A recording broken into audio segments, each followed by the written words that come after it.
Bueno, esta es una clase del curso Metodología de la Investigación Científica, lista de la Facultad de Ciencias de la UNI. Hoy día trataremos el tema de publicaciones. La lista de publicadores mundiales es el orden de mérito por número de publicaciones. Bueno, este tema es bastante importante porque el número de publicaciones nos da una idea de cuánto ha producido un país. Y claro, antes de empezar la clase propiamente dicha, voy a pasar el video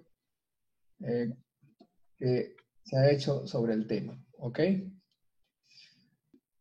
¿Cómo se mide finalmente el resultado?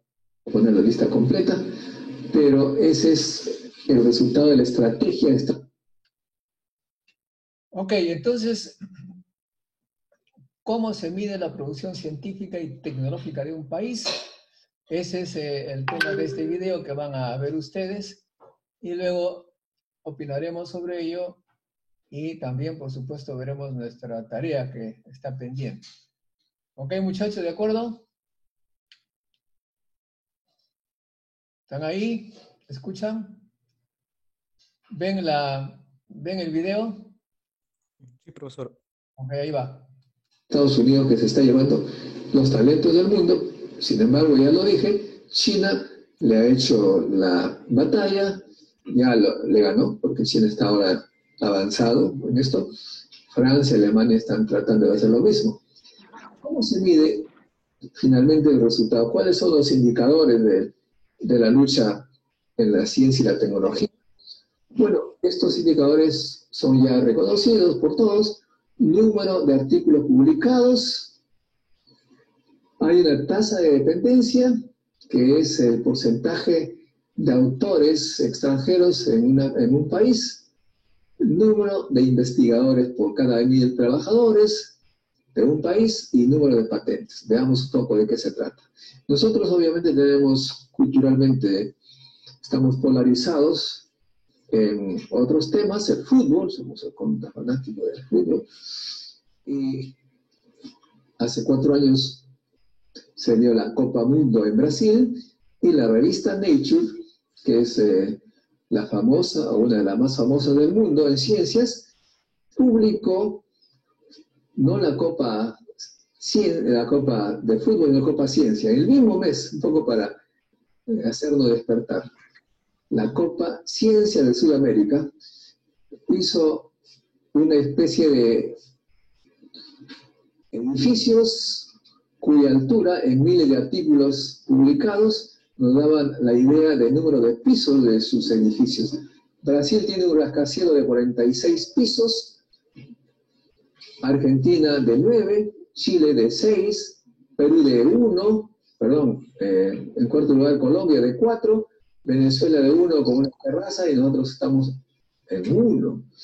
Si queremos hacer un paralelo con el desarrollo urbanístico, Brasil estaría en San Isidro, Chile, digamos, por acá, por San Isidro, qué sé yo, por Lince, y nosotros, Perú, estaríamos en un pueblo joven que está haciendo sus casitas de un piso.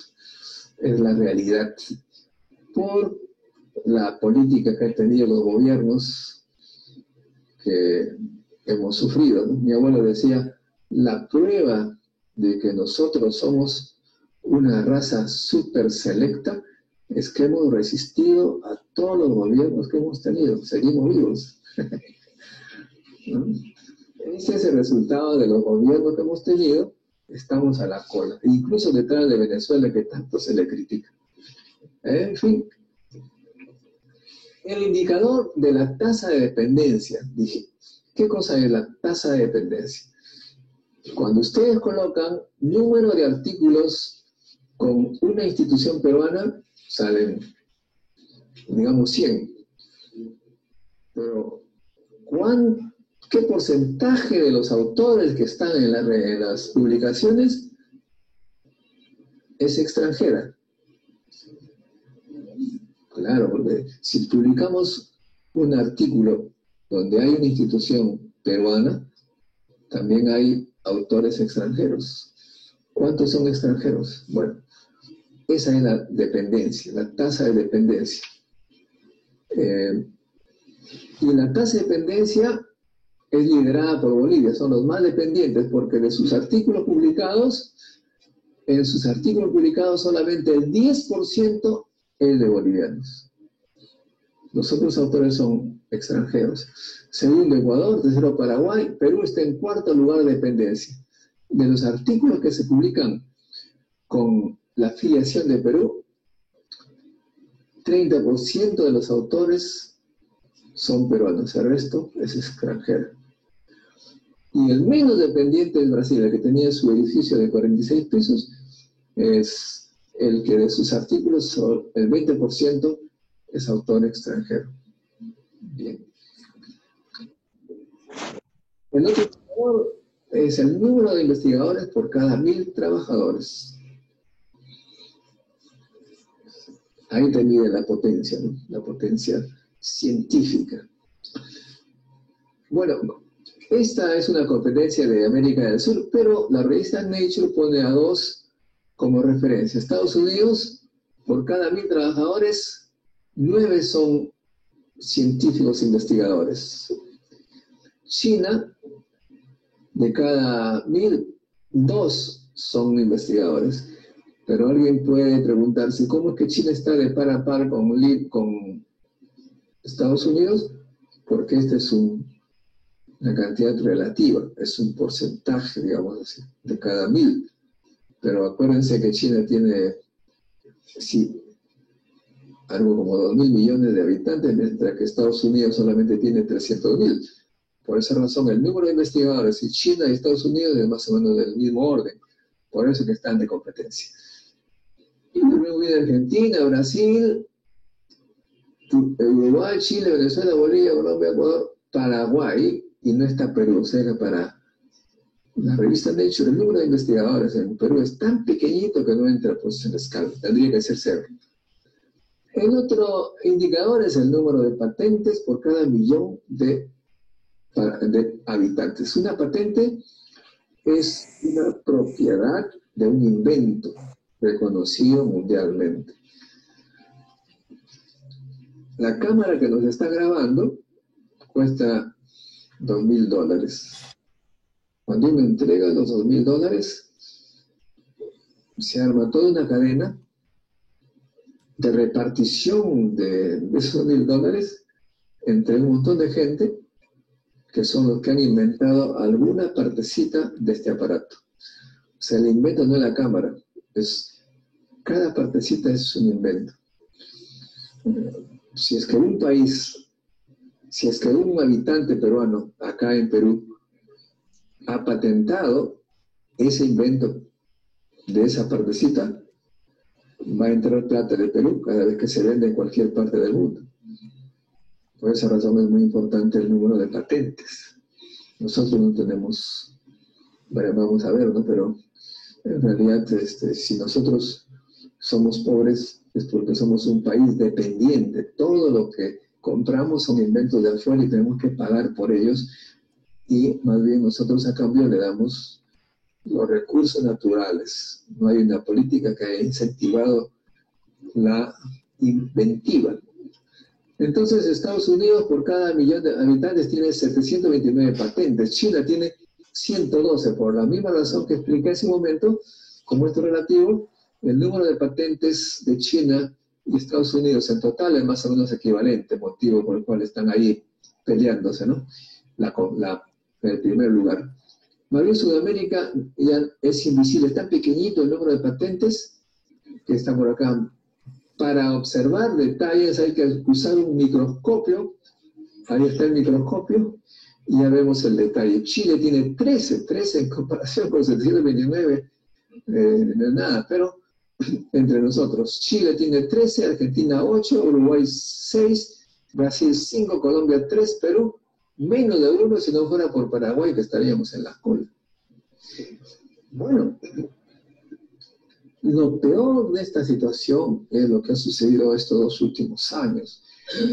Peor para nosotros y mejor para Ecuador, porque Ecuador tiene la mitad de habitantes que el Perú, tiene 16 millones. En el 2006 tenía justo la mitad de publicaciones científicas en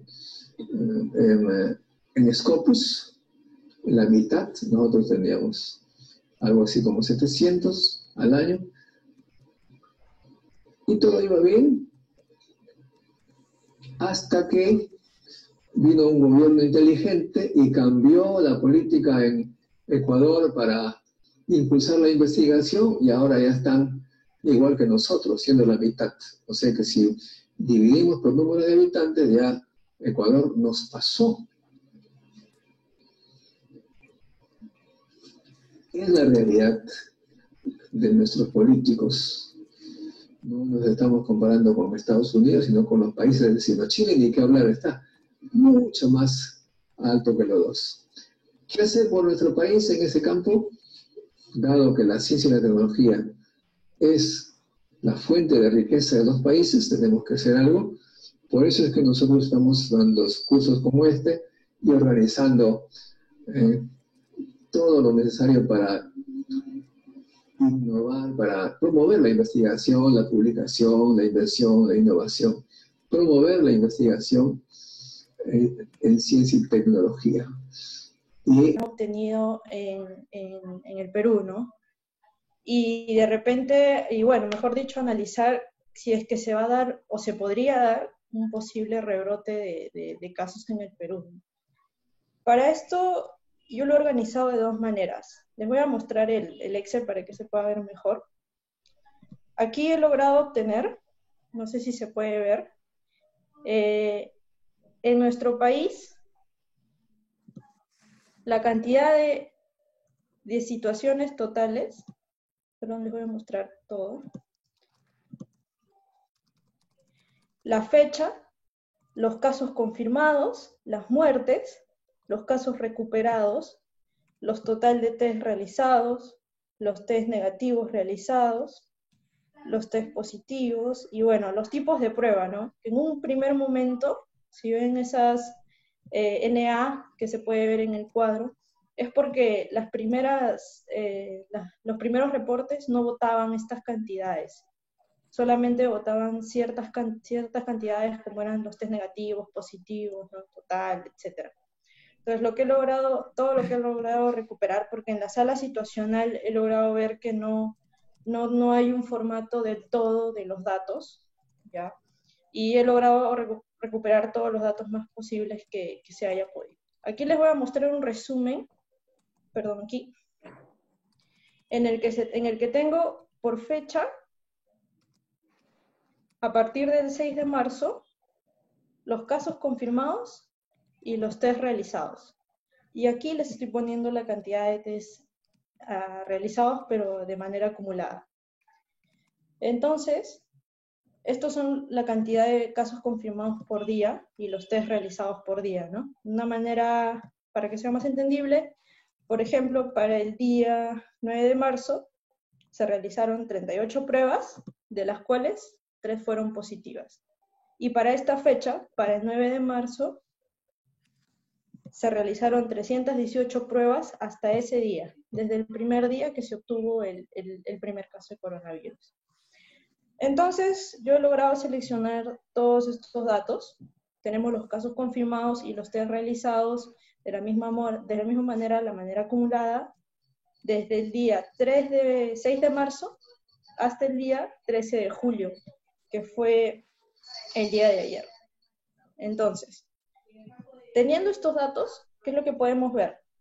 Podemos ver respecto a la cantidad de test que se han realizado, ¿cuántos confirmados hemos tenido para cierto día? Entonces, para tenerlo de una mejor manera, para poder verlo mejor, les he generado esta gráfica, ¿no?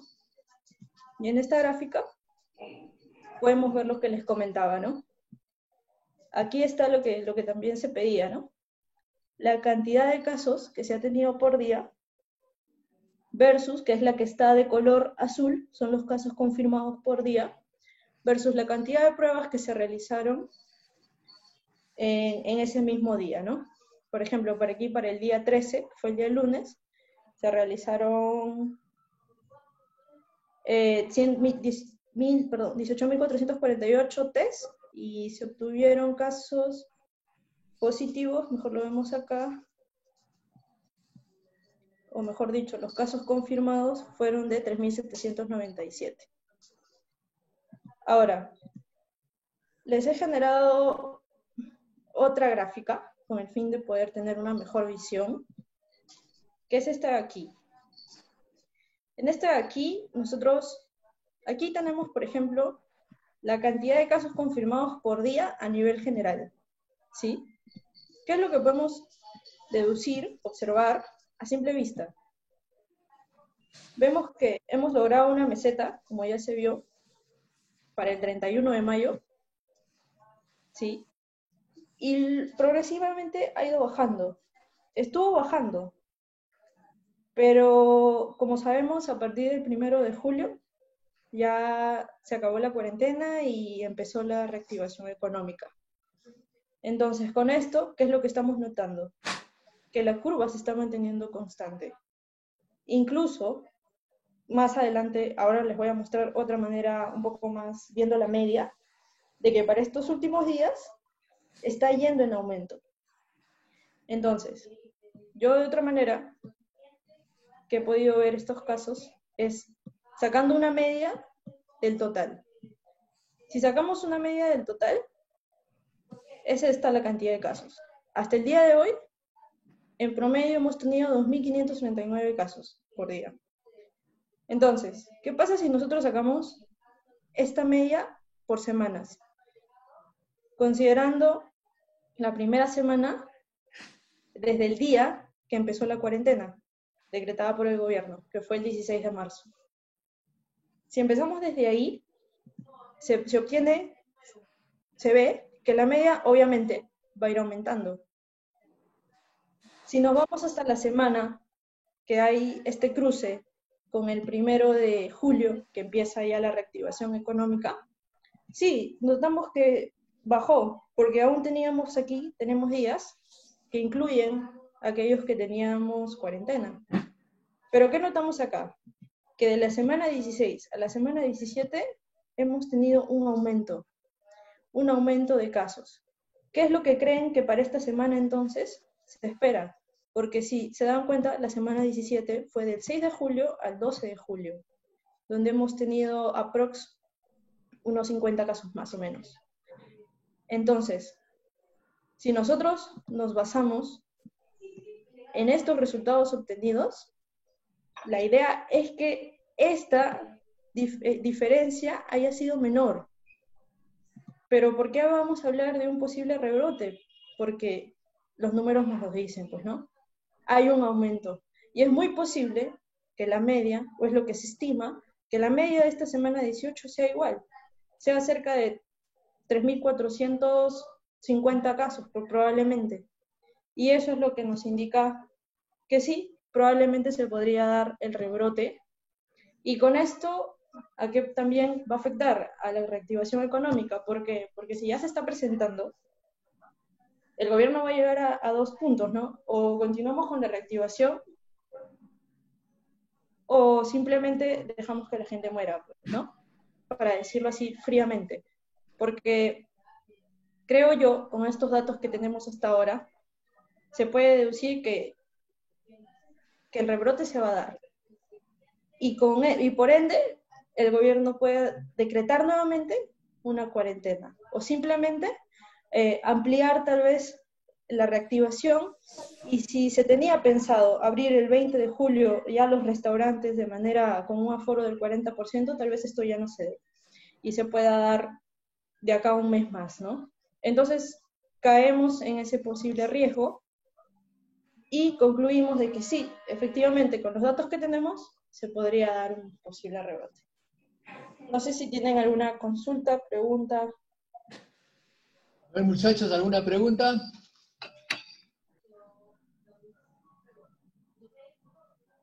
No, profesor, todo conforme. No, Ok, bien. ya, gracias entonces. No, todavía, pero espérate. Yo tengo. Ya. Yo sí tenía una consulta, profesor. A ver. Este, Buenas tardes, sí. O sea, si entendí bien, lo que usted está diciendo, señorita, es que de la semana 16 a la semana 17, por un aumento de en promedio 50 casos, cree que va a haber un rebrote, solo por Sí, subir 50 casos, a pesar de que en podría su ser. curva se vea un poco estable. Claro, puede ser, ¿no? Pero ¿no le parece un O poquito sea, apresurado? No digo que esté mala, claro, no digo que no eso esté, sí, sino... tienes razón, pero es una posibilidad. Hablamos de posibilidades, no hablamos de afirmaciones, recuerdo. Ok. Ok. Solo de posibilidades. Muy bien, perfecto. Más bien yo tengo una demanda. El próximo expositor, no sé quién va a ser, pero mientras que el próximo expositor está presentándonos sus cosas, te rogaría, Claudia, que hagas una curva mostrando la evolución diaria del porcentaje de casos positivos respecto al número de pruebas. ¿Se entiende la pregunta? Ya. ¿Quiere el porcentaje? ¿Qué porcentaje? Ya, sí, lo comprendo. De las pruebas totales dio positivo, ¿ya? Bueno, ¿quién es el próximo Ya, listo. expositor, por favor?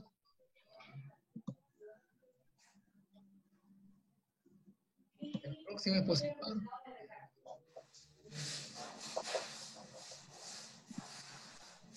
Oye, expositores, me sorprende.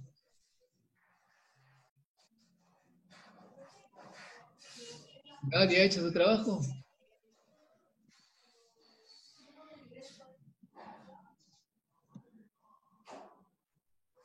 Yo sí tengo, profesor, pero un ratito déjeme bajar mis archivos.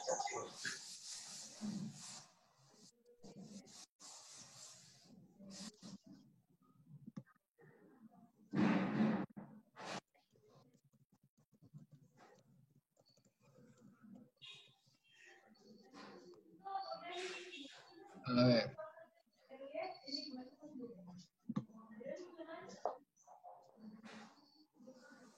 Claudia, ¿estás trabajando?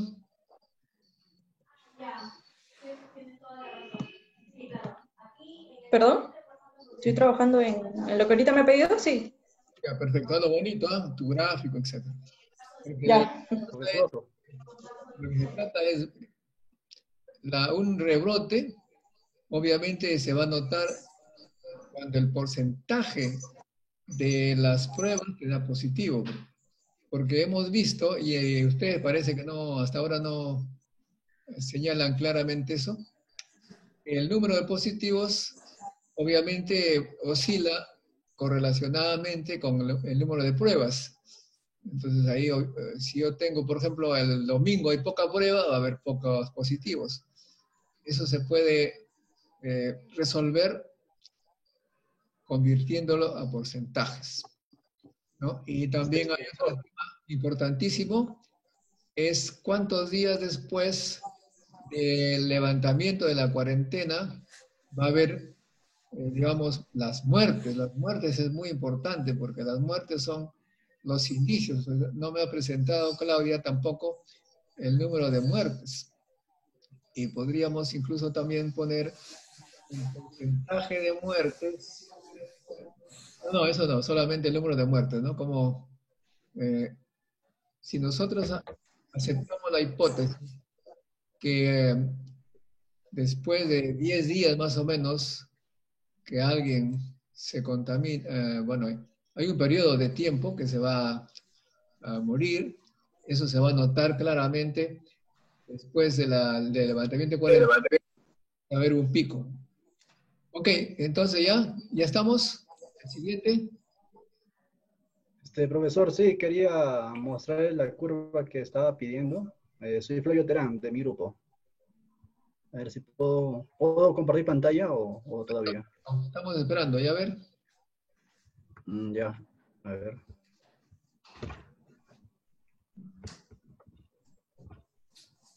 Se puede ver. ¿Sí? ¿Sí? Ya. Bueno, mi grupo la anterior vez fue nuestro artículo, pues, ¿no? Después del primer caso reportado y días de cuarentena, que presentó por mi compañero Flores.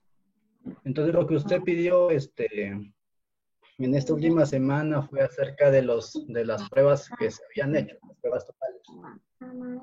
Entonces, para eso se hizo una curva, se echó una curva de las muestras por día que ha sido. Inicialmente teníamos un cuadro también nosotros, en el que sí, los casos totales, muestras procesadas, los recuperados, hospitalizados, las muertes totales igualmente, las muertes por día, recuperados por día, casos nuevos por día, hospitalizados por día y las muestras por días también. Entonces hemos tratado de hacer de enfatizar esto, ¿no? En las muestras por día. Entonces para eso obtenemos esta curva. ¿Sí? Entonces, por ejemplo, podemos ver que en los 13 días, o bueno, 14 días, no, 13 días, ¿no? Que ha pasado en este mes de julio, digamos que las muestras por día han sido equiparables, la misma cantidad. Sin embargo, hasta la última fecha bajó. Ahora, también hay una pregunta que usted dijo, que puede haber un rebrote, me parece. Entonces, bueno, a mi opinión y a la opinión de algunos de mis compañeros, no podemos hablar de un rebrote porque aún estamos en un brote. Entonces, yo tengo entendido por brote, o perdón, por rebrotes, que cuando ya ha pasado la pandemia, digamos cuando ya hay poquísimos casos y empieza a incrementar. Es decir, cuando en los casos de China, por ejemplo, en China hemos visto que ya casi no había virus, había 0 casos, y nuevamente después de un determinado tiempo aparecieron como 50 casos de golpe. Entonces, no podemos hablar de un rebrote si es que este brote aún sigue. Ahora, si podemos ver acá, este cuadro me indica los recuperados y recuperados por día. Entonces, si vemos acá,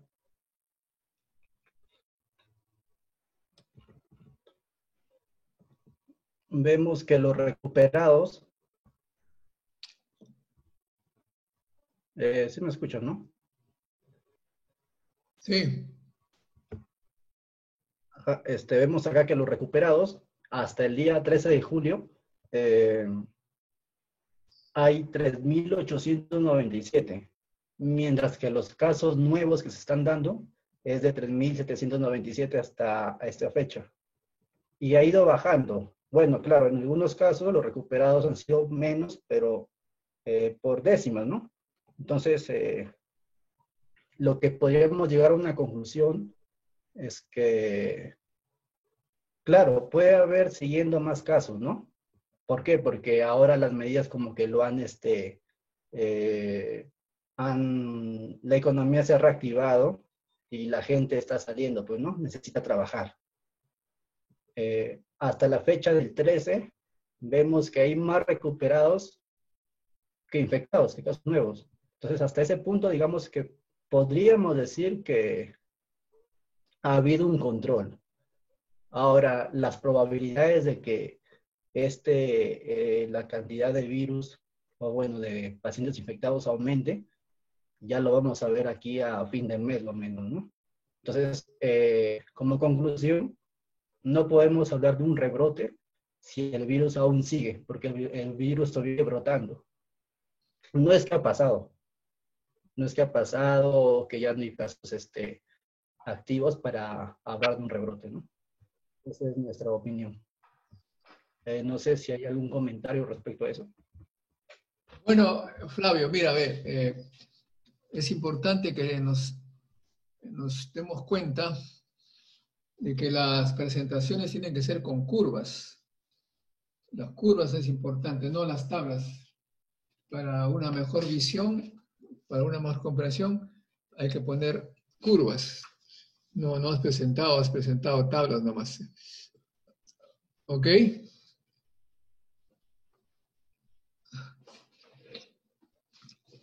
¿Ok? ¿Algún otro participante?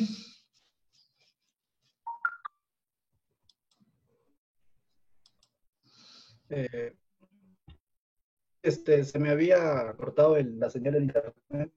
No sé si hubo algún comentario.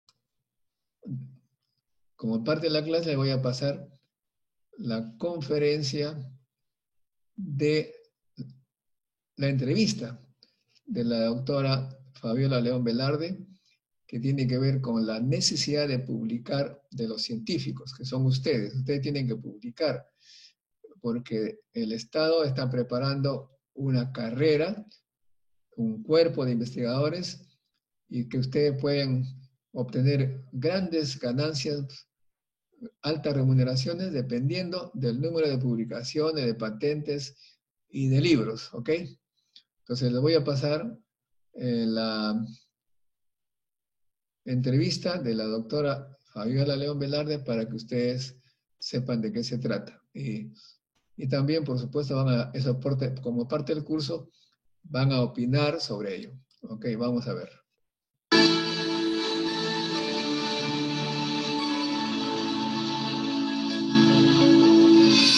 El secreto para nosotros es tener científicos, investigadores de primerísima calidad para que sean atractores de la empresa privada.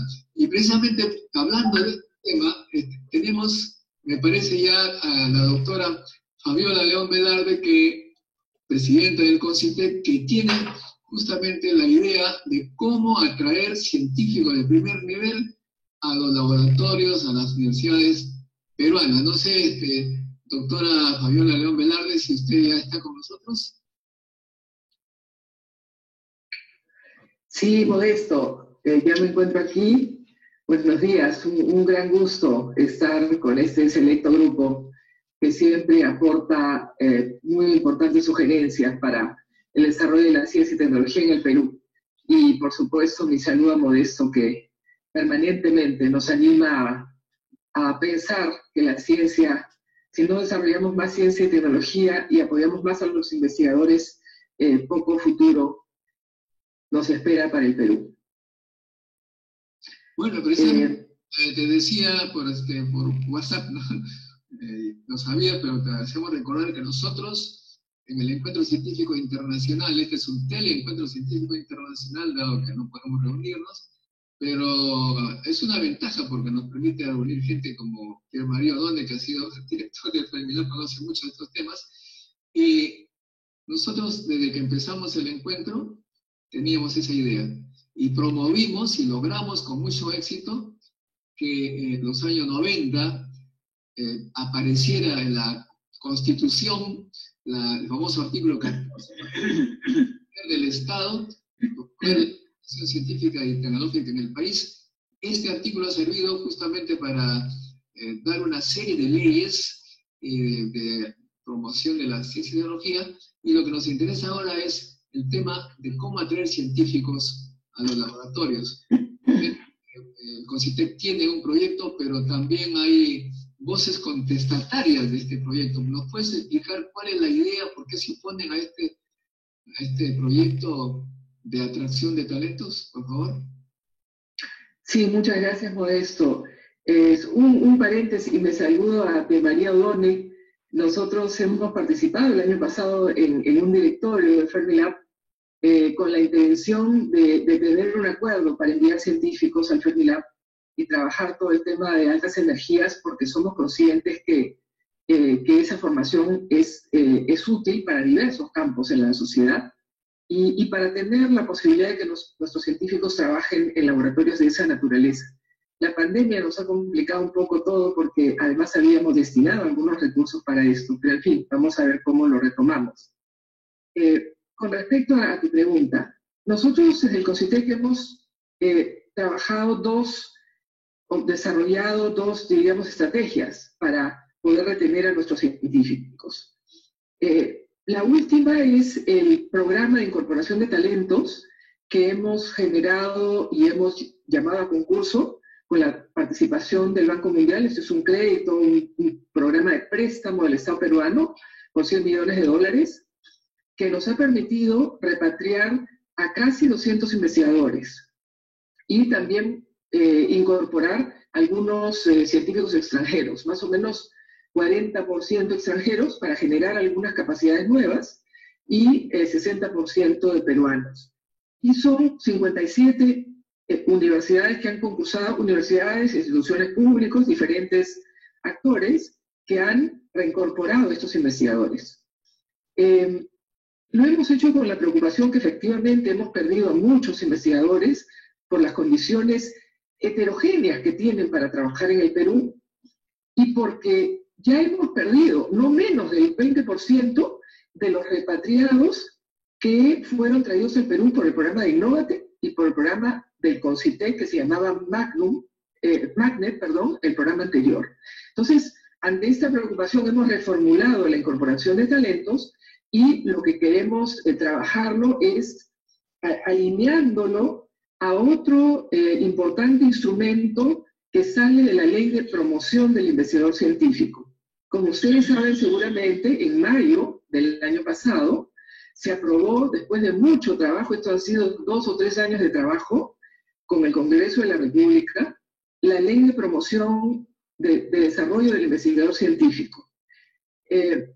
Ha tenido mucha discusión y eso es un poco lo que se ha discutido ayer en las redes, o había un pronunciamiento, en el sentido de que cómo vamos a discriminar que solamente vamos a hacer un régimen especial a partir de la ley para los científicos altamente capacitados. La ley lo indica así, y por eso el reglamento, que es lo que ha sido discutido a lo largo desde noviembre del año pasado, y se ha prepublicado el reglamento hasta el domingo pasado, y por eso es que ahora se genera de nuevo el debate. El reglamento lo que tiene que hacer es estar de acuerdo a la ley. Esto es, solamente será un régimen especial para los científicos altamente capacitados que estén en el grupo Carlos Monge del RENACYT. Para ustedes que no están familiarizados algunos con el RENACYT es nuestro Registro Nacional de Investigadores del Perú. Tenemos más o menos 5.000 investigadores y los tenemos distribuidos en 2 grupos. Los grupos que se dedican prácticamente a una dedicación mayor a la investigación, que es el grupo Carlos Monge, en honor a un gran científico peruano, y el grupo María Rostorovsky, los que tienen dedicación, podríamos decir, partida entre la investigación y otras labores como importante docencia, una vida profesional. Entonces, pero la ley, ¿qué indica? Solamente empecemos este régimen especial con Carlos Monge. ¿Por qué razón? Porque son personas que dedican mayoritariamente su vida a la investigación y por lo tanto han tenido una mayor productividad, ¿no? Entonces, lo que se va a hacer con este régimen especial es hacer un segundo llamado para aquellos investigadores del grupo Carlos Monge que quieran ser parte de este grupo o cuerpo de investigadores del Perú.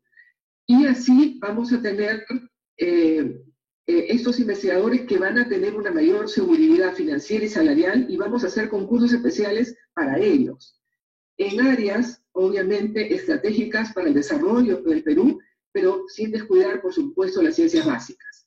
Ese es en breve el objetivo de la ley y del reglamento, que lamentablemente, como digo, todavía no puede contar con todos los investigadores como un régimen especial para poder asalariarlos a todos y financiarlos a todos, básicamente porque no tenemos recursos suficientes en el Perú. Pero es un buen comienzo. Yo sé, Modesto, que tú y muchos amigos seguramente de este grupo han luchado y han propuesto la carrera del investigador. Lamentablemente nosotros cuando estábamos trabajando la ley con el Congreso y el Ejecutivo, todos nos han dicho pues, que no en 10 idiomas, porque imagínense tener que asalariar, además del bono investigador que ya existe, a 5.000 investigadores que ya los tenemos en el RENACYT. ¿De dónde? O sea, simplemente el Ministerio de Economía, digamos, ¿de dónde saca? ¿De qué otro ministerio? Para incluir otro bono a los investigadores más productivos, o mejor dicho, a todos los investigadores. Entonces, hemos encontrado esta solución primero en la ley, que como digo, ya fue promulgada en mayo de 2019, y fue aprobada por amplia mayoría en el Congreso, sin un solo voto en contra, cosa que, como ustedes saben, es raro. Y el reglamento, justamente estamos en la última etapa, habiéndolo ya socializado durante 9 meses, y bueno, ese es un poco el fastidio que yo entiendo, ¿no?, de algunos investigadores que dicen, ¿por qué solo ese grupo que es el más productivo? ¿Por qué no hacemos algo de ancha base? Por el momento no es posible. Tenemos que ser realistas, pero sí comenzar con un régimen especial para, como digo, poder apoyar a los investigadores, no diría los mejores, digo aquellos que publican más en bases de datos internacionales. Yo tengo una pregunta. Al principio se explicó que eso había comenzado con un préstamo del Banco Mundial. ¿Qué aseguración existe de que una vez que esos fondos hayan sido usados, que se pueda mantener el programa? Porque uno no puede siempre hacerlo con préstamos que siguen subiendo, sino tiene que ser establecido dentro de los programas que el gobierno tiene cada año para poder mantener esto a lo largo, ¿no?, y hacerlo crecer. Siempre hay un problema, me parece, si se hace esto a base de préstamos. Está bien para comenzar, pero ¿qué seguridad hay de que esto pueda seguir? Muchas gracias por la pregunta. Sí, en efecto, cuando se acabe el préstamo, nosotros vamos a continuar con el programa de incorporación de investigadores. Será un grupo más pequeño, pero pensamos continuar con el programa con fondos, como llamamos, recursos ordinarios. Ya hemos destinado algunos recursos, no para este año, que es un año muy complicado de pandemia, pero sí para el próximo. Y luego, justamente, este reglamento de la Ley de Promoción del Investigador, que antes no existía, o sea, el problema, amigos, amigas, es que en el Perú, al no tener ni un régimen especial, ni una carrera, ni nada, que es lo que Modesto siempre ha reclamado, las universidades públicas, el régimen en las universidades públicas es ahora mejor gracias al bono del investigador. Pero en algunas públicas esto no se cumple tal como quisiéramos. Y en las privadas, bueno, simplemente es decisión de la universidad privada. Y en los institutos públicos no se está aplicando ningún régimen. Y en las empresas ni les digo, o sea, no hay ningún orden ni concierto. Entonces la ley lo que trata es ordenar un poco esto. Es decir, ojo, primero tenemos que reconocer a los investigadores, ¿no? Tenemos que tener una manera de promocionarlos. Y el reglamento lo que dice, la manera es con este régimen especial, donde yo primero voy a seleccionar un grupo altamente capacitado que publica en base de datos internacionales, que tiene una relevancia y una connotación internacional, primero a ellos. Esto es gradual, es una reforma incremental. Y luego, y esos fondos que se vayan consiguiendo, no solamente en el CONCITEC, en el Ministerio de la Producción, en el Ministerio de Salud, en el Ministerio de Agricultura, ya son fondos que se deben conseguir para este régimen especial. Con las empresas, por ejemplo, es bien interesante porque nos permite cierta flexibilidad. Por ejemplo, una empresa que está interesada en, qué sé yo, en desarrollar inteligencia artificial para transportar sus productos, no sé, nuestras paltas al mundo entero, y quiere usar blockchain, por decir algo. Bueno, yo quiero contratar un investigador del Cuerpo de Investigadores del Perú, uno de los más calificados. Yo le doy la mitad del salario y la otra mitad la puede dar la universidad, la puede dar CONCITEC, ¿no? O sea, así como CONCITEC va a destinar un fondo especial todos los años para este grupo de investigadores, vamos a comenzar con algunos, otras instituciones pueden destinar fondos también y decirle al CONCITEC, yo voy a poner la mitad, tú puedes poner la mitad, y así, ¿no? O sea, nos permite ir generando fondos, pero ya tenemos el Cuerpo de Investigadores del Perú. Y más investigadores, conforme vayan teniendo una mayor productividad científica, van a ir incorporándose a este llamado Cuerpo de Investigadores del Perú. el gobierno se lo ha tomado tan en serio que está dentro del Plan Nacional de Competitividad y Productividad que fue presentado por el presidente Vizcarra el año pasado. Es una medida del plan, o sea, quiere decir que ya es una política de gobierno. Ahora el tema es cómo incrementamos ese fondo, pero una vez que el reglamento se apruebe, tenemos que empezar a aprobar los fondos destinados para ese cuerpo de investigadores. Esa es un poco la idea. Muchas gracias. Bueno, el tema es que efectivamente es un poquito confuso la historia, porque son fondos que va a depender quién da la plata, si el CONCITEC va a poner un poco, la empresa, etc. Va a haber cada año. Eso de repente crea inseguridad, pero aquellos que actualmente están recibiendo su bono del 50%, etc., entiendo que ellos no van a ser afectados, van a seguir recibiendo su bono. Exactamente. Porque puede que se haya difundido el temor en las universidades estatales de, mira, ahora ya no va a haber para nosotros, van a dar solamente a los monjes. Creo que hay una idea de eso. Quisiera que seas enfática en esto. Los que están recibiendo actualmente las universidades estatales no van a ser afectados. Ahora, claro, también hay la otra suspicacia, ¿no? Esto va a servir para dar más plata a las privadas. ¿Podrías tú esclarecernos esto? Con todo gusto. Sí, digo, pero enfáticamente, como dices, que esto no va a afectar el bono del investigador. No son excluyentes, para nada. Dentro del RENACYT, el Ministerio de Educación ha tomado la decisión que todo el grupo Carlos Monge y el grupo 1, Mariano Zorowski, reciben el bono del investigador. Eso no va a cambiar, ¿no? Pero lo que estamos haciendo aquí con la ley y el reglamento es generar dentro del grupo Carlos Monge por ahora el régimen especial, ¿no?, que nos cree el Cuerpo de Investigadores del Perú. Ese cuerpo es primero voluntario, o sea, no es que CONCITEC va a decidir quién entra y quién sale. De los Carlos Monge van a pedirle con una carta de intención y un plan de trabajo, una exposición de motivos, por qué yo considero que debo ser parte del Cuerpo de Voluntarios del Perú. El CONCITEC también puede invitar, por ejemplo, que queramos que Pierre María O'Donnell esté en nuestro cuerpo. Lo invitamos, ¿no? Porque nos parecería un honor que esté. O sea, eso también es posible. Pero tenemos que cumplir, digamos, con las pautas del reglamento. Entonces, se inscriben los investigadores y con un comité de selección de alto nivel se decide si efectivamente ese investigador RENACYT va a pertenecer o no al Cuerpo de Investigadores del Perú, ¿no? Y pueden ser, como digo, de universidades públicas, universidades privadas también, porque debemos reconocer que con mucho esfuerzo... Institutos también. ¿Perdón? Institutos también. Institutos públicos, por supuesto. Porque debemos reconocer que las universidades privadas, con mucho esfuerzo, están ahora en puestos en los rankings internacionales, en los mejores puestos de investigación. O sea, no podemos tampoco desdeñar a las universidades privadas, porque hay algunas que han hecho un esfuerzo importante para tener una gran productividad científica y estar en los mejores puestos en los rankings de investigación.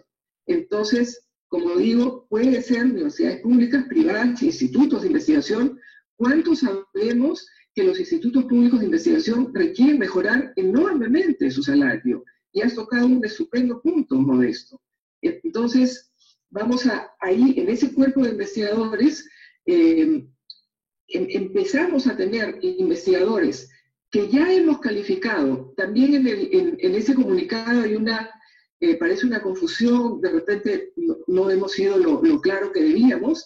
No es una doble calificación. Los investigadores en el Perú ya están calificados. Es el RENACYT, es una ventanilla abierta y hay 4 convocatorias al año. Como digo, el que quiere participar del Cuerpo de Investigadores del Perú solicita, ¿no? Y no tiene una calificación, es una carta de intención, es una justificación, es una exposición de motivos y, obviamente, con una presentación de la institución que quiere a ese investigador y que quiere que el CONCITEC lo reconozca mejor salarialmente y que puedan haber fondos especiales permanentes, como bien ha señalado Pierre María, que es bien importante, permanentes a lo largo de los años para ese grupo especial. O sea, es una bonificación adicional al bono del investigador y adicional a lo que puedan ganar con complementos de salario por sus proyectos de investigación nacionales, internacionales. La idea es que justamente podamos que ese, por lo menos para comenzar, con ese cuerpo de investigadores del Perú, lleguen por lo menos al salario, ya no digo Brasil, pero por lo menos Chile, Colombia, ¿no? Que podamos estar más cerca en ese cuerpo de investigadores a los promedios de salariales de reconocimiento y acceso a fondos que tienen los investigadores en América Latina, en nuestros países que son nuestros pares, están más cerca de nuestra realidad. Bueno, efectivamente, la carrera del investigador que nosotros proponemos tiene más o menos el mismo sentido, es decir, concursan para la carrera privados, empresas, universidades, institutos. La diferencia está en que esto vendría pues, del Estado, con el sueldo permanente, con jubilación, etcétera, etcétera. Y obviamente el número tampoco tiene que ser muy grande, el número es lo que da por la y creo que está claro de que lo que tú estás proponiendo no está quitándole nada a nadie, sino está más bien añadiendo algo a un grupo que eventualmente es estratégico para el Perú. Por otro lado, también hay otro temor en este comunicado de las ciencias sociales, ¿no? De las ciencias sociales.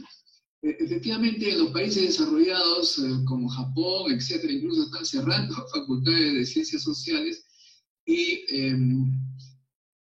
Pero en el Perú, la pregunta que quisiera hacer, no conozco, no tengo idea, de los monjes, de los grados monjes, el número de más o menos 1.600 investigadores, ¿qué porcentaje de ellos son de ciencias sociales?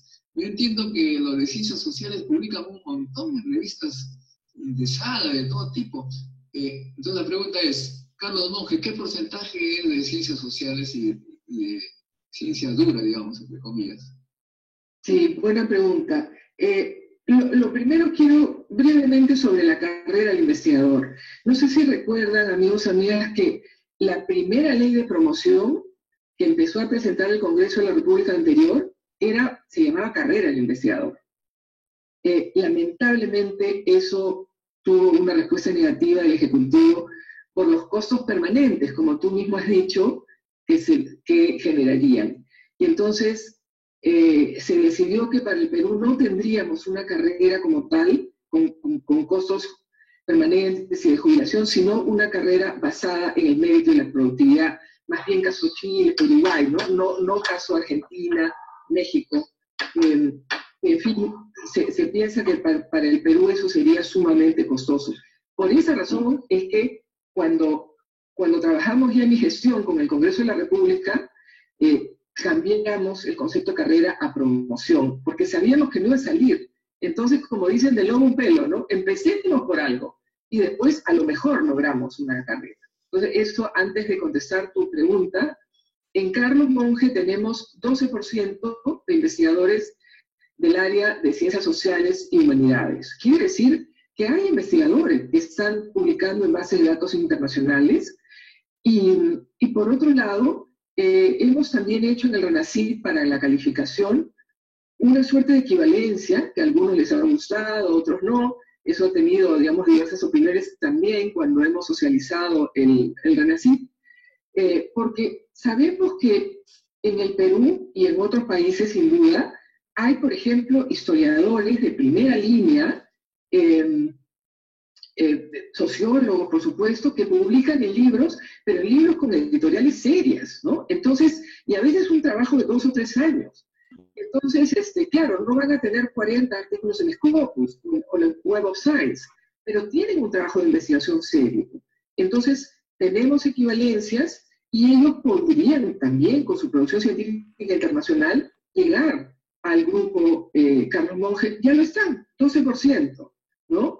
Entonces, yo creo que esa preocupación es lícita en el sentido que ellos se preocupan que las maneras de evaluar son distintas en las ciencias que podemos llamar duras y sociales y humanas.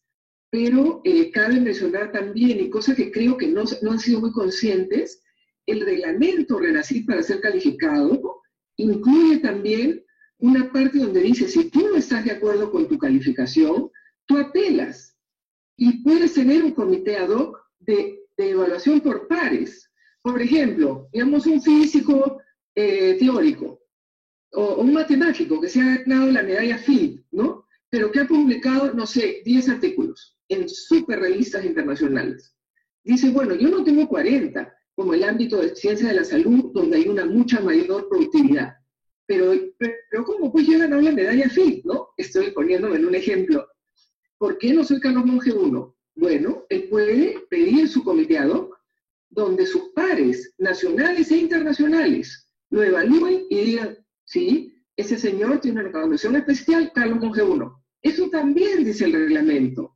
Entonces, creo que, no sé, es una preocupación y un temor natural, pero, por ejemplo, los historiadores pueden decir, oye, mira, yo publico en el mundo entero, de repente no publico en Scopus, pero yo no quiero ser, yo quiero tener una categoría superior, me la merezco, que lo digan mis pares, y lo hacemos. Entonces, realmente, yo creo que mea culpa, ¿no? Mea culpa del CONCITEC, tal vez hemos debido comunicar las bondades de este reglamento, y bueno, ahora comunicar más las bondades de empezar por reconocer a aquellos investigadores, digamos, que tienen más presencia a nivel internacional, ¿no?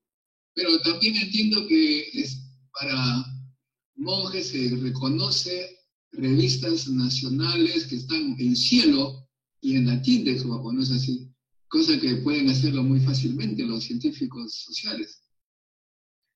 Exactamente, tenemos algunas también equivalencias en ese caso, y claro, tiene que ser igual las revistas que tengan revisión por pares, ¿no?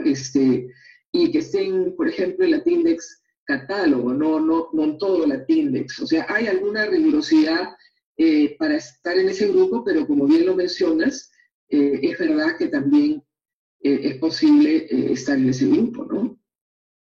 Bueno, efectivamente no veo muy bien cómo se puede protestar con algo que no me quita nada. Nosotros seguiremos luchando por una carrera del investigador. Me parece increíble que un Estado peruano, sobre todo ahora que se sabe la importancia de la ciencia, estemos haciendo un poquito, pensando en plata cuando lo importante es la ciencia. Necesitamos científicos que no se vayan como mi amigo Julio Kuroiwa, con quien íbamos a sacar nuestro chequecito a la uni. Bueno, yo sacaba como profesor relativo, él como jubilado 1.400 soles.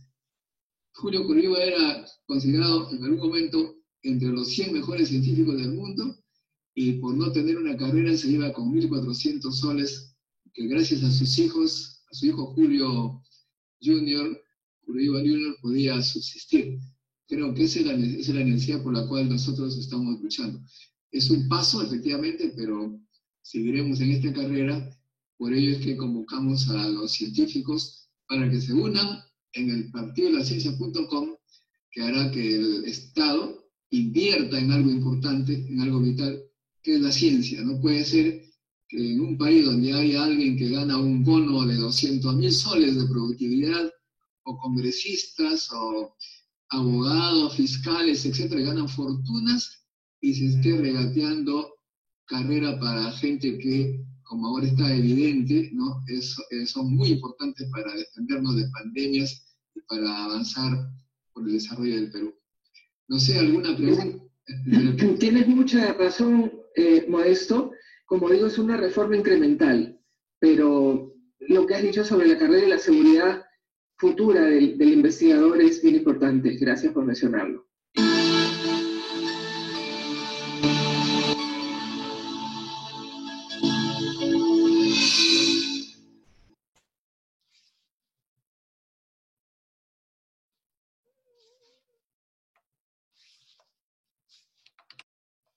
One of the great challenges in this world is knowing enough about a subject to think you're right, but not enough about the subject to know you're wrong. There's like a gazillion hours of me on the internet. And almost. Bueno, muchachos, ya estamos aquí entonces de nuevo. ¿Qué les ha parecido la entrevista? Notan ustedes que claramente se está preparando una situación favorable para los científicos que publican en revistas científicas, que hacen libros, que hacen patentes. De modo que esta clase que tiene que ver con el ranking de publicaciones en el mundo nos hace ver la necesidad de publicar para que nuestro país empiece a levantarse un poco del fondo en el que se encuentra, en la cola de los países científicos, porque no publica mucho. Actualmente incluso se sabe que hasta Ecuador nos ha ganado. Hace unos 10 años Perú publicaba más que Ecuador y ahora Ecuador nos ha ganado. Es una cosa impresionante cómo las políticas han hecho esto con el Perú. De modo que ustedes están llamados a publicar. Ya nos estamos preparando cómo hacer artículos con lo que estamos estudiando actualmente, la evolución del COVID, y poco a poco vamos a ir avanzando. ¿Alguna pregunta?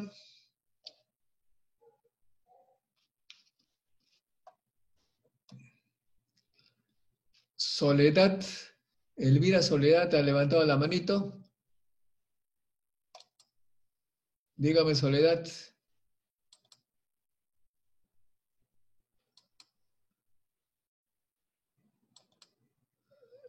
Soledad puede usar su micro, hacer clic en su micro. Parece que Elvira puso la mano azul, pero no quiere hablar. Ok, ¿alguna pregunta?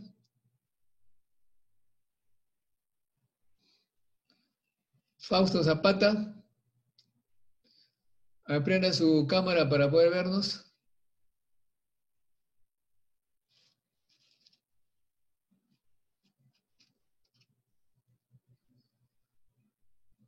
Hola. Ahí está. Gracias, Fausto. Muy amable.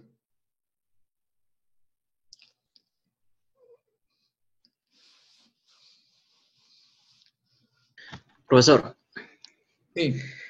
yo tengo una consulta, pero es con respecto al tema anterior que estamos viendo del coronavirus. A ver. Yo me estaba preguntando con los gráficos de la señorita de porcentaje. Entonces yo quería saber, que me sacan de la duda, ¿cuál es la relación que hay entre, si es que se sabe, si saben, cuál es la relación que hay entre la cantidad de pruebas diarias y la cantidad de positivos? O sea, no me refiero en el sentido de división, ¿no? En el sentido de porcentual, sino una como función de la otra, ¿no? O sea, por ejemplo, si yo duplico, triplico la cantidad de pruebas, la cantidad de positivos se va a duplicar o triplicar, o de repente puede ser que sea la misma, ¿no? Por eso es que, como no sabemos si cuando el porcentaje era más bajo, que hace unos días era más bajo, no era simplemente porque se hacía tantas pruebas que, por más que yo hiciera más pruebas, igual la cantidad de infectados iba a ser la misma. Por lo tanto, ese porcentaje iba a ser menor. Entonces, no sé si me dejo entender. Perfectamente, perfectamente. Bueno, mira. Supongamos nosotros que hay mayor número, o sea, hay más gente, todo es relativo, pues, ¿no? Supongamos que hay más gente que se contamina. Supongamos que de repente se ha duplicado el número de contaminados, ¿de acuerdo? Se ha duplicado. Pero ese día se hace la mitad de pruebas que el día anterior. Entonces, los datos que nos van a dar como contaminados, ¿cuánto será? Mi pregunta matemática, repito, supongamos que hoy en día se ha duplicado el número de contaminados respecto al día anterior, los contaminados reales, ¿ah? Reales. Pero el Ministerio de Salud hoy día ha hecho la mitad de pruebas que el día de ayer. ¿Cuál será la relación de contaminados entre los 2 días? ¿Quién me responde?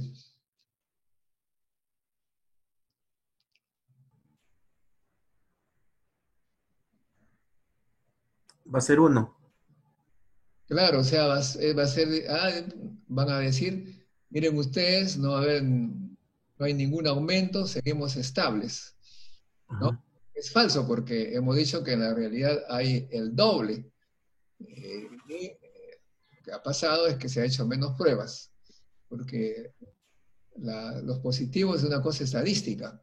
Mientras más pruebas, obviamente va a haber probabilidad de tener más contaminados.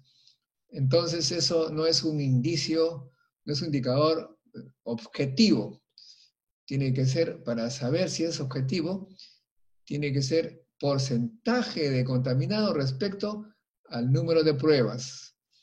Esa es la que realmente nos da la idea clara.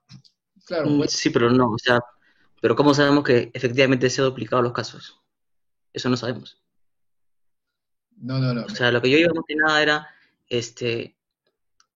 No, escúcheme. antes hacía más pruebas que ahora, ¿no? Entonces, póngase que también yo puedo decir el caso de que la cantidad de contagiados se mantiene igual, sino que como las pruebas son menos, el porcentaje se ve pues que ha aumentado. Pero yo también puedo decir que la cantidad de infectados es la misma y calzaría igual que lo que usted está diciendo. A ver, un momentito. A ver, repite tu pregunta. Tú dices, O sea, yo podría decir que así como usted dice que se puede hacer, o sea, se puede haber duplicado la cantidad de casos reales y por eso se ve ese cambio en el porcentaje. Pero yo también podría decir, por ejemplo, ¿qué tal si no se ha duplicado y si se ha mantenido la misma cantidad, por ejemplo, ¿no? Y ¿ya? como yo he disminuido la cantidad de pruebas, entonces el porcentaje ha aumentado. Entonces yo voy a decir erróneamente, no, lo que pasa es que como he hecho menos pruebas, no sé la realidad. No sé si me dejo entender. Sí, tiene razón, O pero sea, ahí yo creo que entonces de repente podríamos ver la cantidad absoluta y también la cantidad relativa. De repente ambos tendría la misma importancia, por decirlo así, ¿no? mire, ve, todo esto es estadístico, ¿ah? Todo esto Sí. es como cuando uno hace encuesta, ¿no? ¿Cómo es una encuesta? Una encuesta es cómo opina la gente, ¿no? Entonces, hacen preguntas a 1000 personas y ahí saquen los porcentajes. Y ese porcentaje se cumple más o menos para 1.000.000 de personas, han sabido escoger. Ahora usted me dice, vamos a ver, supongamos que el número de contaminados reales es la misma, supongamos. Es lo que usted dice, ¿no? Pero Sí. el número de pruebas disminuye, ¿no? ¿Eso me dice? Sí. El Sí. número de pruebas disminuye y si las pruebas han sido tomadas al azar, el porcentaje no va a mostrar que ha habido una disminución para nada, porque no, es una cosa estadística. Ojo, si realmente no ha cambiado el número de personas contaminadas, ojo, estamos hablando de contaminadas que están en la calle, están en su casa, de eso estamos hablando. Y al azar uno va a tomar, porque se supone que esto es al azar, ¿no? Uno va a tomar una prueba, entonces si va a tomar una prueba al azar, no va a tomar a los 1.000 contaminados necesariamente, va a tomar a mucho menos porque no sabe quién está contaminado precisamente. Estadísticamente, esto es estadística como las encuestas. El porcentaje va a ser el mismo, pero el número de contaminados no. Y podemos hacer más bien una proyección diciendo, si yo he hecho 1000 pruebas y tengo al azar, ¿no? Y de esas pruebas hay 10 contaminados, caray, significa que en los 10 millones de personas que viven en Lima, ¿cuántas serán las contaminadas? Muchísimos, por supuesto. No sé si me dejo entender. Sí, sí, pero lo que pasa es que en este caso tampoco se toma al azar, ¿no? Se supone que se toman pruebas a gente nueva, que siente los nuevos síntomas. Ah, no, eso es otra cosa, pues, es otra cosa. El- Ahora, ¿cómo no sabemos si ahorita, claro, se ha disminuido, efectivamente se ha disminuido la cantidad de pruebas, pero de repente también se está haciendo más efectiva? O sea, ya no se está tomando por tomar a cualquiera, sino se está tomando de repente a quienes tengan de verdad síntomas, ¿no? Claro, obviamente el porcentaje se afecta, pero no sé si se puede decir realmente. O sea, por eso yo pienso que también hay que considerar la parte absoluta y la parte relativa para ver si de verdad hay un aumento, ¿no? Sí se puede, por supuesto se puede, pero escúchame. Supongamos que solamente se toma las pruebas a la gente que presenta síntomas. Está bien, pues, habrá más gente que presenta síntomas, pero en el porcentaje no tiene por qué, no tiene por qué ver aumentos si es que no es real. La realidad, si hay más gente que tiene síntomas y el porcentaje es igual, significa que sigue normal, ¿no? Lo que sí tiene un poquito confusa la cosa es que usted me dice, se toma a la gente que tiene síntomas. Muy bien. En principio, eso sí que es un problema, porque en principio lo que debe tomarse es al azar, lo que se llama la estadística de las encuestas. Cuando, Claro. cuando usted va a tomar una encuesta, dice, bueno, voy a tomar cuánta gente de Miraflores, cuánta gente de San Juan del Lurigancho. Tiene que ser representativo.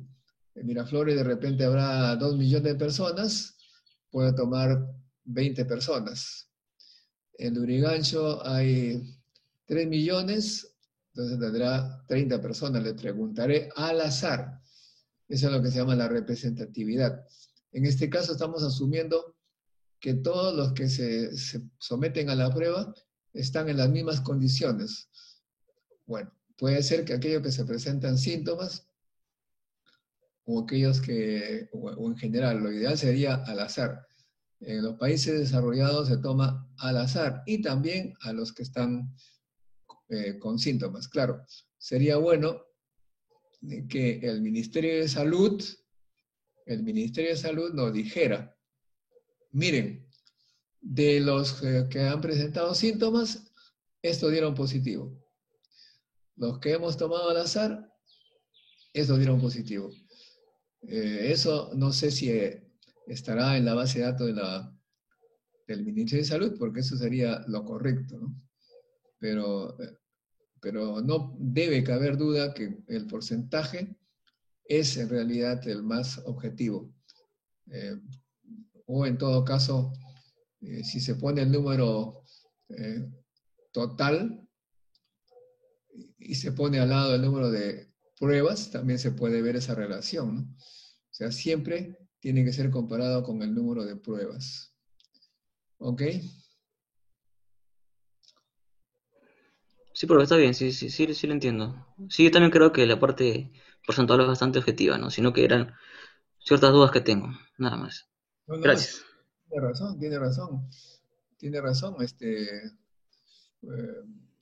El hecho está de que debería ser al azar. Eso es lo que no se hace, no hay datos confiables. Por eso es que se está pidiendo, el Congreso está pidiendo al Ministerio de Salud que sea más transparente y diga las cosas como son. Bueno, la disminución también puede ser, ojo, la disminución en el porcentaje puede ser, efectivamente, al principio se tomaba solamente a los que a los que iban a atenderse. Si que uno tenía síntomas, se iban a hacer la prueba, obviamente el porcentaje va a ser alto de positivos. pero poco a poco se fue incluyendo gente que no estaba con síntomas, sino al azar. Entonces, obviamente, el porcentaje fue disminuyendo, ¿no? Pero se entiende que en los últimos días, supongo, que están haciendo las cosas más o menos más globales. Entiendo que están yendo a tomar a las casas, así al azar. Por eso es que te digo de que el porcentaje es importante. Ok, muchachos, entonces ya tienen ustedes la tarea para seguir y estudiar un poquito lo que es las publicaciones. Creo que la próxima clase nos toca una práctica calificada, ¿no? Esa práctica calificada va a ser en parte la presentación actualizada de que ustedes van a hacer, ¿no? Y también algunas preguntas respecto a las clases. Ahora bien, la investigación también tiene que ver mucho con la manera de hacerlo, ¿no? Por ejemplo, hoy día vamos a hacer un ejercicio un poquito divertido tal vez, muy simple. Para eso me gustaría que todos tuvieran su cámara. Veo que no tienen cámara ustedes.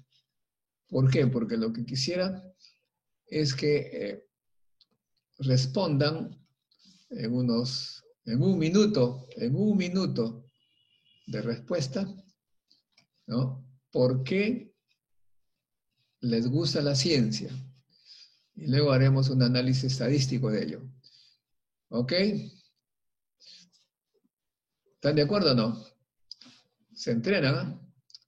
¿Por qué les gusta la ciencia? ¿Qué les produce? ¿Les produce placer, sacrificio? ¿Qué sé yo? Con sus propias palabras. ¿Ok? Empezamos entonces a ver quién levanta la mano.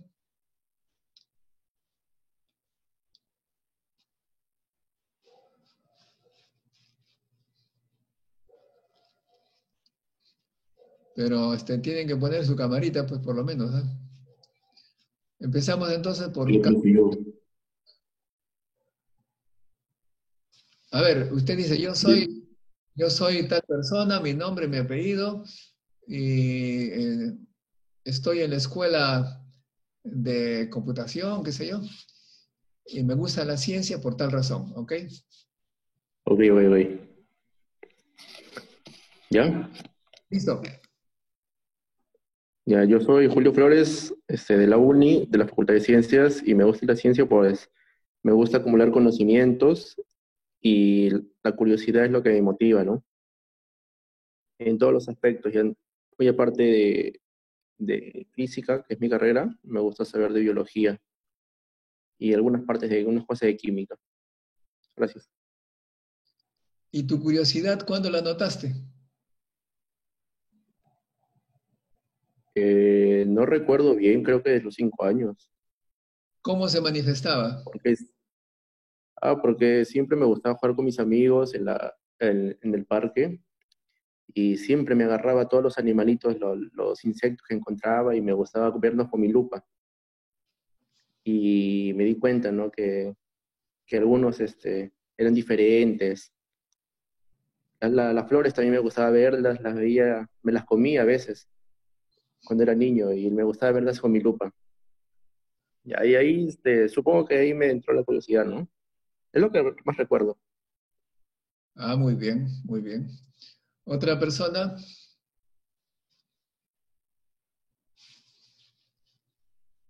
Ya saben, dicen su nombre, su escuela y por qué me gusta la ciencia y en qué momento me di cuenta que me gustaba la ciencia.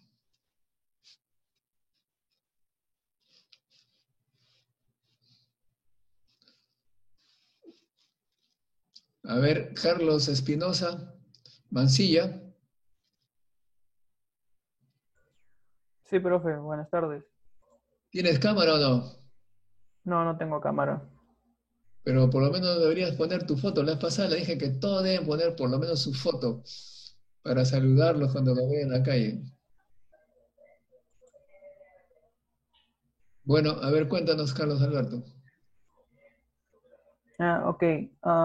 Bueno, yo diría que la principal razón por la que a mí me gusta la ciencia es porque disfruto bastante, cuando siento curiosidad por algún tema, me meto bastante de lleno, busco información al respecto y se siente bastante bien cuando uno empieza a entender cada detalle de un problema hasta que puede, digamos, ensamblar todos esos detalles y entender el problema desde una, digamos, de una forma panorámica. No sé si me doy a entender. Sí. Claro, entonces, pues, principalmente creo que eso es lo más bonito que tiene la ciencia, ¿no? Ese sentimiento de cuando por fin entiendes, todas las piezas encajan y uno dice, ah, bueno, así es como funciona. Bueno, eso. Ok. Carlos Renato Chauca.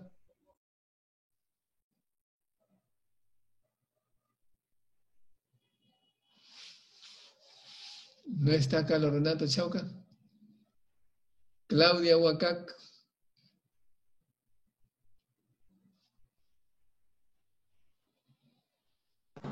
Sí, profe. En mi caso, Tiene que me decir, gustó, tiene que ya, decir- yo soy de la carrera de Ciencias de la Computación. espérate, pues tiene que decir, yo soy Claudia Huacac, etc. Ah, ya. Yo soy Claudia Huacachiri y soy de la especialidad de Ciencias de la Computación. Y me nació, como ya lo había comentado antes, que este gusto por la ciencia porque me encanta indagar, ir más allá, no quedarme simplemente con la duda. Y más aún, elegí la carrera de Ciencias de la Computación porque me encanta el entorno tecnológico. Y me encanta buscar soluciones que puedan hacer más fáciles la vida de los demás. Gracias. Perfecto. Bueno, no se olviden de poner foto porque así no se nota muy, no está muy amable ver un nombre ahí. Daniel Sarmiento. Presente, profesor. Soy, soy Daniel Sarmiento Bolimbo y estoy de la carrera de Ciencia de la Computación. Bueno, como dije la otra vez, la ciencia me gusta porque tiene la respuesta a casi todo, ¿no?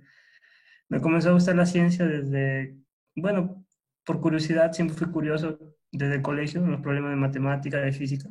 Siempre quería saber el porqué de las cosas y siempre preguntaba por qué no. Creo que desde ahí nació mi curiosidad por la ciencia. Muy bien, brevemente, entonces está muy bien. David Davis García.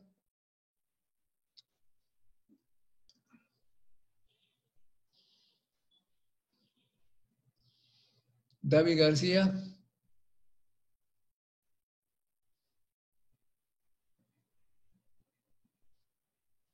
No está David García. Bueno. Edwin Flores. Presente, profesor. Sí estoy. Cuéntanos. Presente. Ya. Buenas tardes con todos. Mi nombre es Edwin Flores. Soy de la Escuela de Física de la UNSA de la ciudad de Arequipa. A mí me gusta la ciencia porque te ayuda a entender mejor las cosas y es gratificante cuando te dedicas a algo y conoces el principio, el porqué ¿no? de las cosas que haces, cómo es que funcionan las cosas. El simple hecho de saber, yo trabajo con imágenes, ¿no? Trabajo en radiología. Cuando uno entiende mejor lo que hace, sabes cómo se forma una imagen, el principio físico de tus rayos X, cómo interacciona con la materia, y ahondar un poquito más, y es lo que me está ayudando esta maestría. Entonces, para mí es gratificante. Me siento bien conmigo mismo y me incentiva a algunas en conversar con mis compañeros, colegas, entonces enseñarles un poquito más, ¿no? de lo que sabemos. Es bonito eso. Y en general, no solo en mi área, sino en diferentes partes de las etapas de la vida, en diferentes situaciones, saber un poquito más. Eso es bueno, creo. Por eso me gusta la ciencia, te ayuda a crecer. Muy bien, gracias.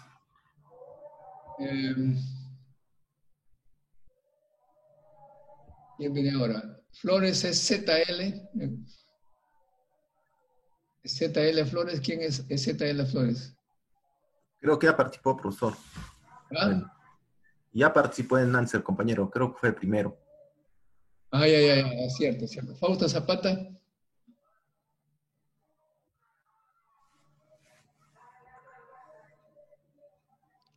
Sí, mi nombre es Faustino Zapata, soy de la Escuela de Física y mi interés por la ciencia se da en el sentido de que nos permite tener un mayor control sobre los hechos, ¿no? Acontecimientos, fenómenos de la vida, ¿no? Y creo que eso nos ayuda a vivir mejor y tener mejores perspectivas, ¿no? Económicas y de bienestar también, ¿no? Muy bien, gracias, gracias. Siguiente.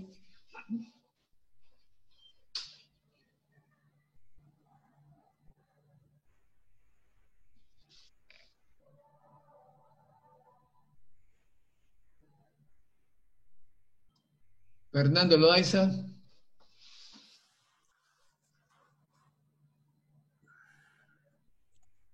Profesor, disculpe, Fernando Loaiza no tiene micro, así que intentó entrar con el celular al Zoom, pero no le dejaba entrar a usted.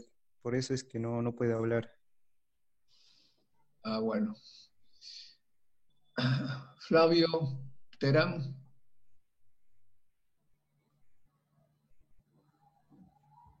Profesor, bueno, soy licenciado en física de la Pedro Ruiz Gallo en Lambayeque.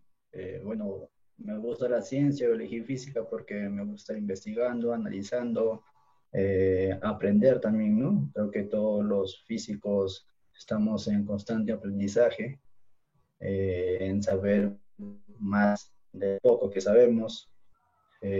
Todo lo que se aplica a lo que es la médica, física médica, y me gusta, pues, ¿no? Aplicar esos conocimientos. Gracias.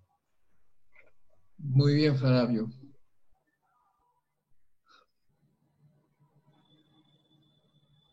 Freddy Ramírez. ¿Por qué le gusta la ciencia?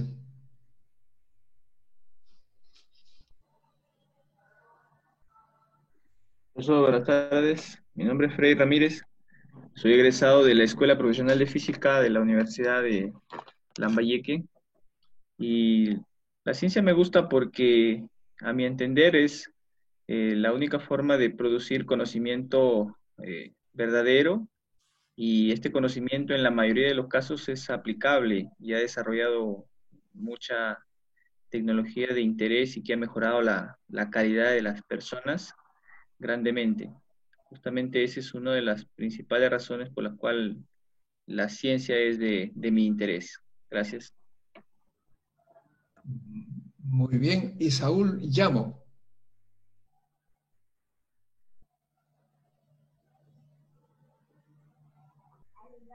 Aló, buenas tardes, profesor. Buenas.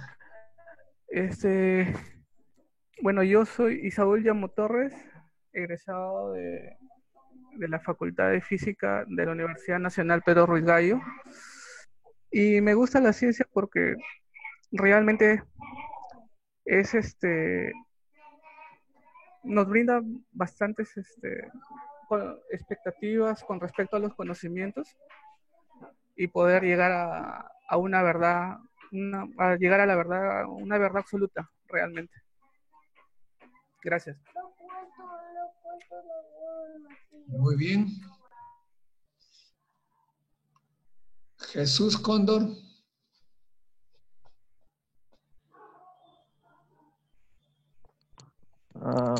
Buenas, mi nombre es Jesús Cóndor y pertenezco a la Facultad de Ciencias, Escuela Profesional de Ciencias de la Computación.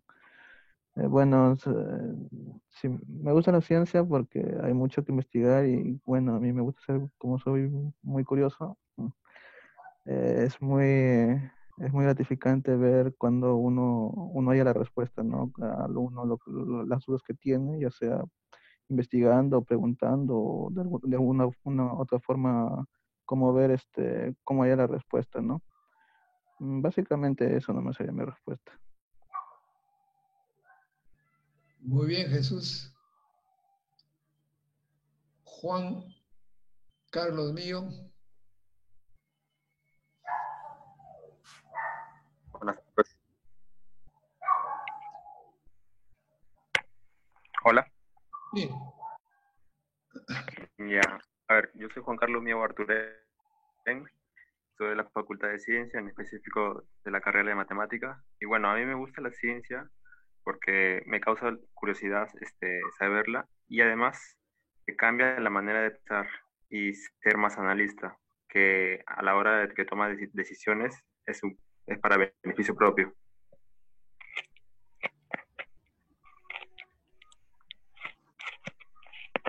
Muy bien. Paucar.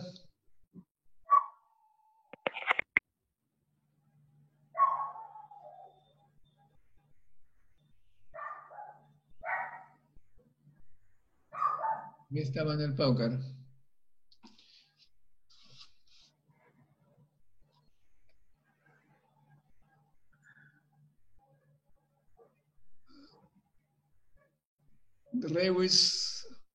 Rebus Taya.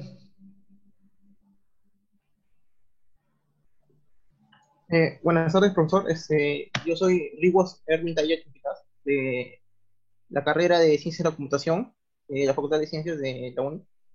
Y bueno, la razón por la que me gusta la ciencia es porque principalmente me ayuda a entender cómo funcionan las cosas, ¿no? O sea, saber cómo, el motivo por el cual suceden algunos eventos o fenómenos, ¿no? Y eso me ayuda más que todo a entender también mi realidad y poder tratar de solucionar algunos problemas, ¿no?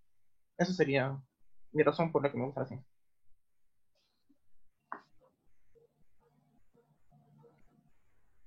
Bueno, muy bien. Seguimos.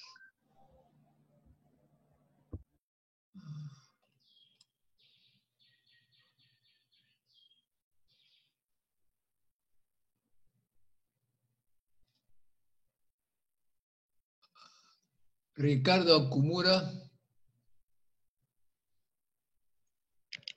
Buenas tardes, profesor. ¿Me escucha? Sí.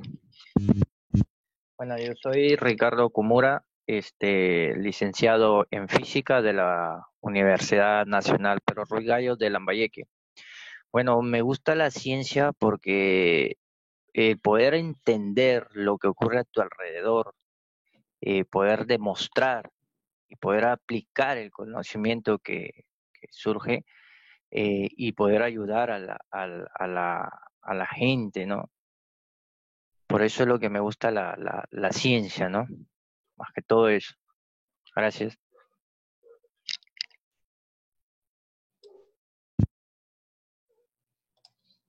Muy bien. Richard Cardeña.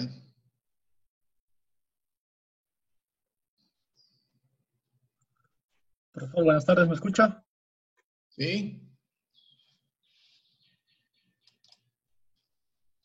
Buenas tardes, profesor. Buenas. Buenas tardes, compañeros, con todos. Bueno, para mí, y bueno, yo soy Richard Cardeña, egresado de la Escuela Profesional de Física de la Universidad Nacional de San Agustín de acá de la ciudad de Arequipa. Y bueno, también estudiante de la maestría en posgrado en la UNI. Para mí, nació la ciencia, creo yo, en la secundaria.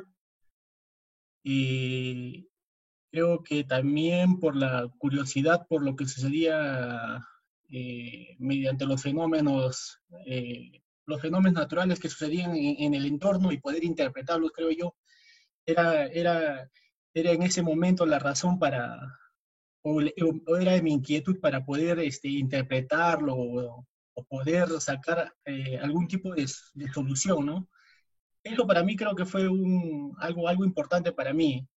Y ahora que estoy estudiando, digamos, la maestría también es un campo donde también uno conoce cómo es que de alguna forma los fenómenos que suceden con la interacción de la materia, por ejemplo, cómo sucede, cómo interpretarlo, creo que es muy interesante, ¿no? Y eso es algo que de alguna forma a mí me apasionó o me gustó, ¿no? Eso es todo, profe. Muchas gracias. Gracias. Rommel Zabaleta. Buenas tardes, profe. Buenas tardes, compañeros. Bueno, a mí principalmente me impresiona la ciencia por el hecho mismo de que, a diferencia, digamos, de otras formas de estudio, digamos, me refiero a las ciencias básicas, nosotros podemos, digamos, argumentar sin la necesidad de crear o de generar polémica por el mismo hecho de que podemos basarnos en el método científico para poder desarrollar o demostrar nuestra teoría. Y aún si estamos equivocados, eso no nos permite a nosotros, bueno, no es un fracaso, porque si equivocamos, eso les puede servir no solo a nosotros, sino también a otras personas a que puedan superar digamos, esa pequeña cosa que nosotros fracasemos, y luego tomar eso y volver a crear una nueva teoría o nuevos proyectos científicos en base a esto. O sea, cuando uno hace ciencia sin ser un embaucador, puede ayudar a la humanidad en todos los sentidos. Muy bien. Rommel Flores. Buenas tardes, profesor. Soy Rommel Flores, estudiante de la Facultad de Ciencias, de la carrera de Ciencias de la Computación de la Universidad Nacional de Ingeniería. El amor por la ciencia me nació en primaria cuando mi padre compró revistas de Oxford sobre justamente lo que sería la astronomía, sobre el sistema solar, y justamente nació una curiosidad sobre qué carrera podría aprender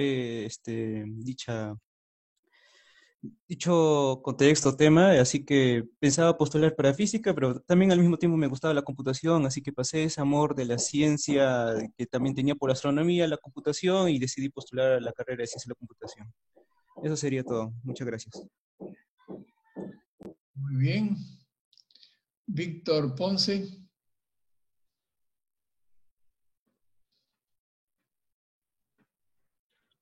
Buenas tardes, profesor. Soy Víctor Ponce Pinedo, estudiante de Ciencias de la Computación de la UNI. Mi gusto por la ciencia, más que nada por el estudio, nació desde pequeño, porque siempre no tenía muchas distracciones, pero sí había un montón de libros en mi casa, y siempre contaba con la oportunidad de leer así de diversos temas de geografía, de computación, y es desde esa época que, bueno, nació mi gusto por la ciencia, por aprender, por acumular conocimiento. Waldir Pomiano.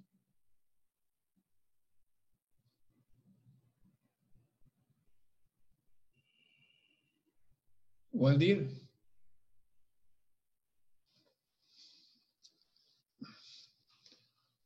Bueno, entonces,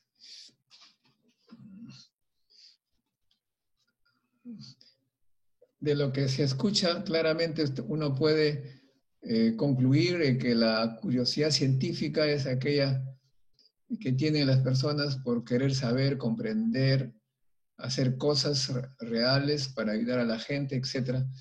Es una buena conclusión, ¿ok?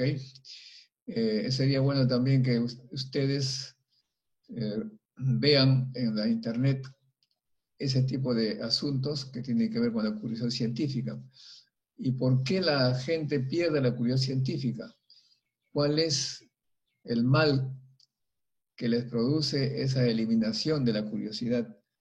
¿No? Ese es un tema también que sería bueno esclarecer. Ok, bueno, entonces, en conclusión, amigos, tienen ustedes hoy día la clase del ranking de la publicación, la necesidad de publicar. Tienen ustedes un artículo en marcha que se está tratando de realizar con datos de la pandemia, y actualmente también ustedes hemos hecho una encuesta de cómo es que por qué nos gusta la ciencia, ¿no? Eso es también muy importante para comprender por qué estamos acá en estos cursos. ¿Alguna pregunta?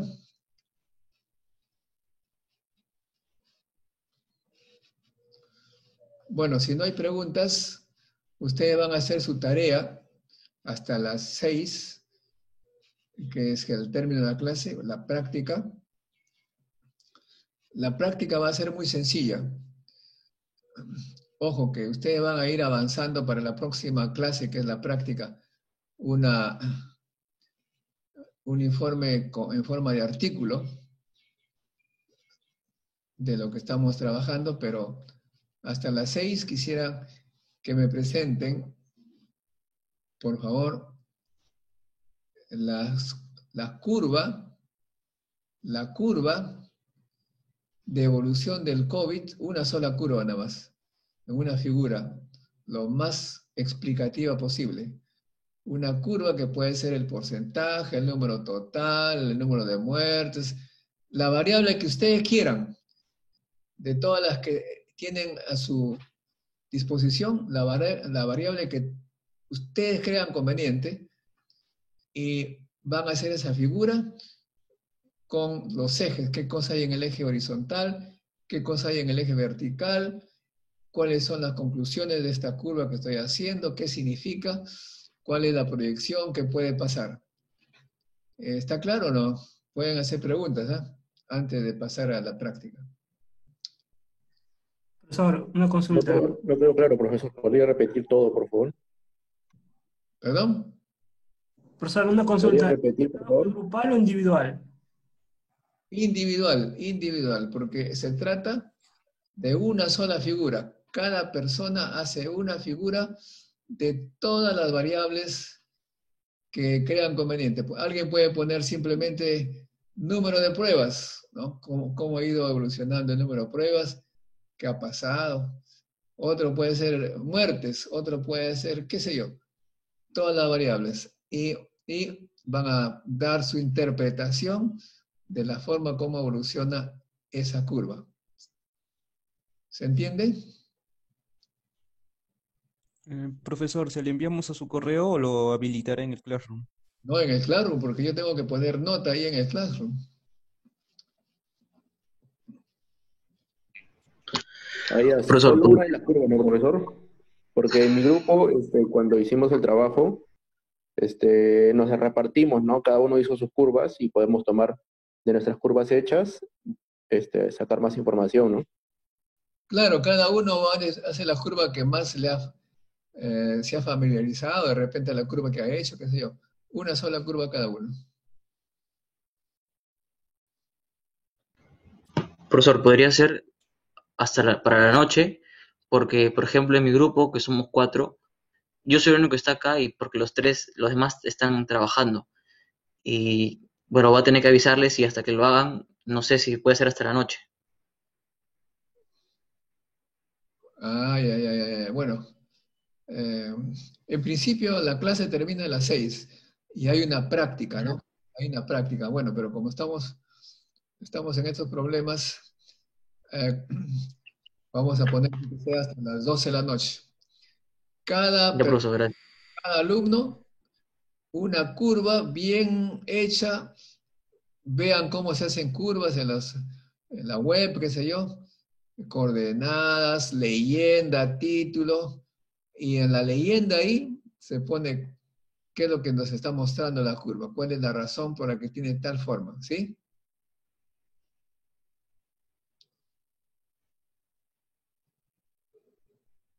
¿Ok? Entonces les dejo, voy a grabar lo que hemos hecho para subirlo. Hasta luego, muchachos. Hasta luego, profesor. Hasta luego, profesor.